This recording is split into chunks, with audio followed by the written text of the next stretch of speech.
So children, in our previous class, you have learned what is cell, discovery of the cell, types of organisms on the basis of number of cells present in their body. You have also learned about the shapes and size of the cells in living body. Now, today we are going to study about the structure of cell. Also we will learn the functions of the different parts of the cell. So, children, you have already learned that similar cells aggregate to make tissues and tissues aggregate to form organ and organs together form organ system. Children, as you have learned about organs of digestive system. In the digestive system, different organs perform their different specific functions such as digestion, assimilation and absorption. Similarly, different organs of a plant perform specialized functions. For example, roots help in the absorption of water and minerals. Leaves, as you have already know, are responsible for synthesis of food. Each organ performs its own specific function without disturbing others, and in this way the whole body performs its function due to the coordination between the organs and organ systems. So, I hope children you must have understood that an organ is made up of tissues which in turn are made up of cells. Means cell in a living organisms is the basic structural unit. Now, the first topic of today's class is the structure of cell, in which we are going to study about the different parts or organelles of the cells and their functions. Cells are the smallest living unit of the organism's body. All cells have three basic components, no matter what type of cells they are. The first component is cell membrane, the outer covering of the cell. The second is cytoplasm, jelly-like fluid. And the third one is DNA, genetic material. Basically, the cells are of two types, eukaryotic and prokaryotic. Eukaryotic cells have membrane-bounded organelles and well-developed nucleus, which contain genetic material. Eukaryotic cells are more complex and found in plants and animals. Eu means true and karyon means nucleus, means the cell in which true nucleus is present is called eukaryotic cell. The second category is prokaryotic cell. Prokaryotic cell do not have membrane-bounded cell organelles, but it has genetic material which is not enclosed in nucleus. All the unicellular organisms like bacteria is made up of prokaryotic cell. Pro means primitive and karyon means nucleus, means the cells in which the nucleus is not well developed or has primitive nucleus is called prokaryotic cell. Next, we are going to study about the parts of the cell or cell organelles. So, what are organelles? Organelles means tiny organs present in the cell. The first part of the cell is cell membrane.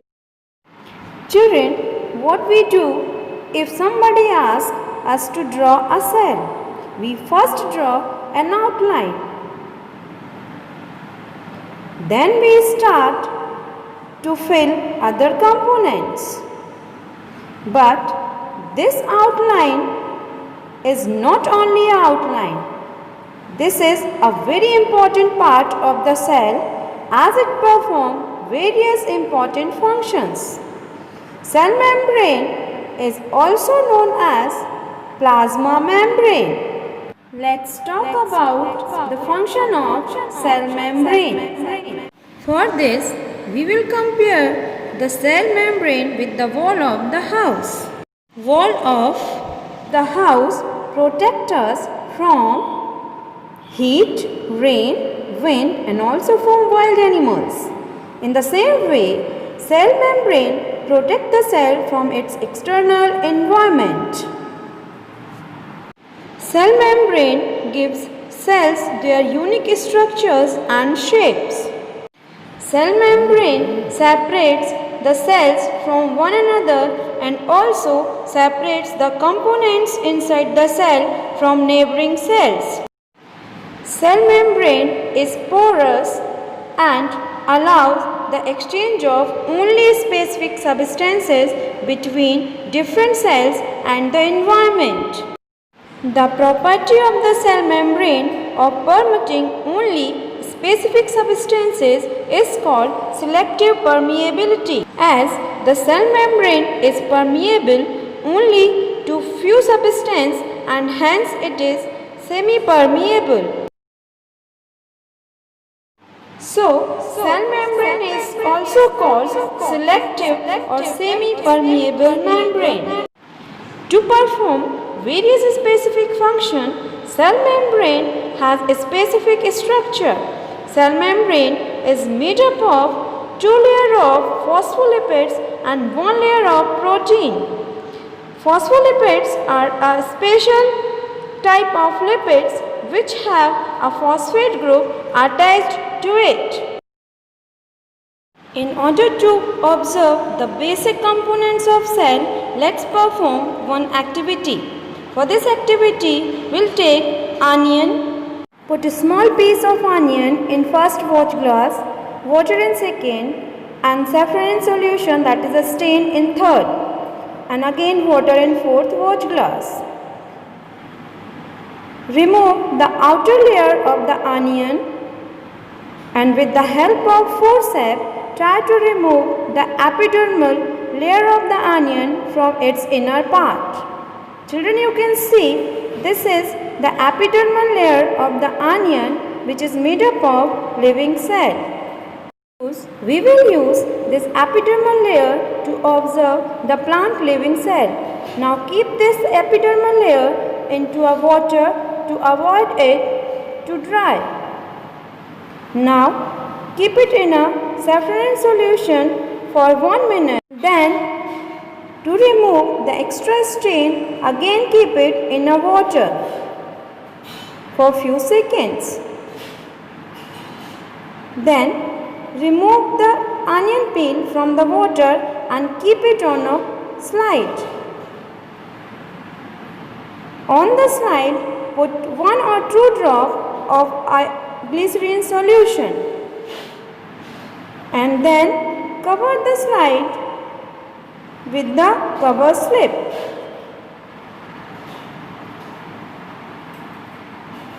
While covering the cover slip, we should remember that air bubble should not be there. With the help of tissue paper, remove excess glycerin. Now slide is ready to observe in a microscope.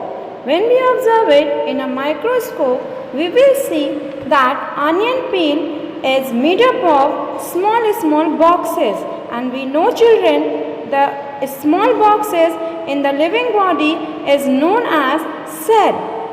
When we observe it very carefully, we will see that boundary of the onion cell is the cell membrane, covered by another thick covering called the cell wall. The central dense round body in the center is called nucleus, and the jelly-like substance between the nucleus and the cell membrane is called cytoplasm.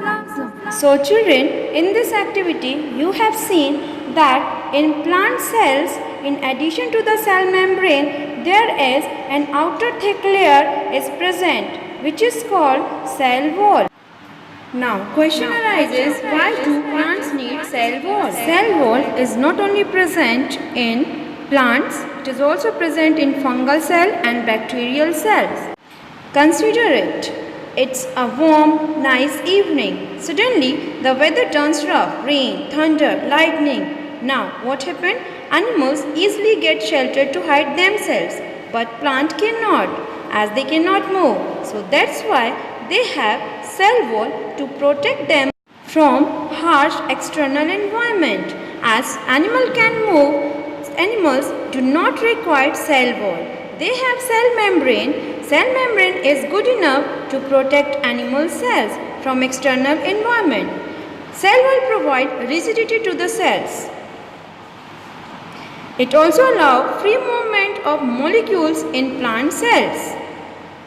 It also protects during unfavorable conditions. Thus, the presence of cell wall in the cells of plant is very essential as they are exposed to these variations because they cannot move. Cell can be observed in the leaf peel of Tridentia, Elodea and Rio. You can prepare a slide as in the case of onion. Now, let's study about the basic component of animal cell. For this, we will prepare the slide of cheek cell. Children, the inner lining of mouth is made up of squamous epithelial cell. So, for today's study, we will take the cheek cells. For this, take a toothpick and gently scrub inside your mouth and collect the sample of cheek cells. Now, rub the toothpick on the clean slide to put the sample on it. After that, put 1 or 2 drops methylene blue to stain the cells. Then after that, with the help of needle, cover it with the cover slip. Always remember, the bubbles should not be there. With the help of tissue paper, remove the extra stain. Now, your slide is ready to observe under a microscope. Now children, you will observe so many cheek cells in the slide. The outer covering of the cell is a cell membrane. At the center, you can see dark blue ground structure that is a nucleus. Between the nucleus and the cell membrane, there is a jelly-like fluid which is known as cytoplasm. With the help of both the activities, it is very clear that in plant cells, there is a thick covering over a cell membrane which is known as cell wall, and this cell wall is absent in animal cell. The next important part of the cell is cytoplasm. It is the jelly-like substance present between the cell membrane and the nucleus. Various other components or cell organelles are present in the cytoplasm. Mitochondria. Mitochondria is specialized for aerobic respiration, converting glucose into ATP, which is the energy currency of the cell. Mitochondria is also called the powerhouse of the cell. Second is endoplasmic reticulum, which help in the storage of the and synthesis of the protein.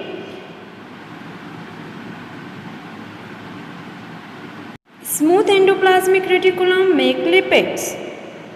Golgi apparatus modifies proteins and peroxisomes metabolize waste. The next important part of the cell is nucleus. Nucleus is spherical in shape and located at the center of the cell. It is also called the control center of the cell as it contains DNA. DNA a genetic material which controls all the activities of the cell. Nucleus is separated from a cytoplasm by a membrane called nuclear membrane. A thread-like structure inside the nucleus are called chromatin, which form chromosomes during cell division. Chromosomes carry genes. At the center of the nucleus there is a spherical structure known as nucleolus. In the nucleolus, ribosomes are formed. So children, do you know what are genes? Let's study about it. So children, as we have learned that nucleus contain thread-like structures called chromatids. During cell division, chromatids form chromosomes which carry genes. Genes contain DNA molecules which carry genetic instructions from the parents to their offsprings. So, what is gene? Gene is a unit of inheritance in living organisms. It controls the transfer of hereditary characters from parents to their offspring. Children, you must have some characters which are similar to your parents. For example, curly hairs, color of eyes, color of skin, etc. These characters you have obtained from your parents, and these are called inherited characters, which are transferred from your parents to you through genes. Now, what is protoplasm? Protoplasm is the entire content of the living cell. It includes the cytoplasm and the nucleus. Protoplasm is also called the living substance of the cell. Next part of the cell is vacuole. Vacuole is basically the storage tank of the cell which stores water and other material. In plant cells there is a large vacuole, whereas in animal cells number of small vacuoles are present which are called vesicles. Plant cells also contain plastids. Children, did you ever think about it? Why different parts of plant like leaves, flowers and fruits have different colors? Actually, plants contain plastids. Plastids contain different colors of pigments which provide different colors to these parts. Green color plastids are called chloroplasts, which contain green pigments called chlorophyll. Due to the presence of chlorophyll, leaves are green. Plastids are absent in animal cell. So children, that's all for today. In the next class, we will study about the similarities and differences between plant and animal cell. Have a nice day.